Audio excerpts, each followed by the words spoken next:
સતલાસના ગોળિયાપરાથી સરકારી અનાજનો જથ્થો પકડાયો. મામલતદાર બી.એ. ચાવડાએ કરી ટીમ સાથે રેડ.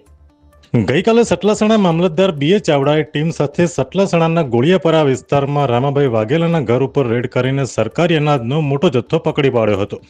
રામાભાઈ વાઘેલા અને તેમના પુત્રો ગામડાઓના લોકો પાસેથી સરકારી અનાજ ખરીદતા હોવાનું સામે આવ્યું હતું. ખરીદેલું અનાજ અન્ય વેપારીઓને આપતા હોવાની પણ માહિતી સામે આવી છે. સરકાર દ્વારા ગરીબોને જે અનાજ આપવામાં આવે છે તે અનાજ એ લોકો વેચી દેતા હોવાની ચોંકાવનારી વિગતો પણ સામે આવી રહી છે. રાશન કાર્ડ ધારકો ઘઉં ચોખા લઈ તો આવે છે, પછી બજારમાં વેચી દેતા હોય છે. માત્ર સતલાસણા જ નહીં, ખેરાલુ અને વડનગરમાં પણ આવા અનાજ ખરીદનારાઓ અનેક વેપારીઓ આવેલા છે. અહેવાલ કશ્યપ રાવલ, સતલાસણા.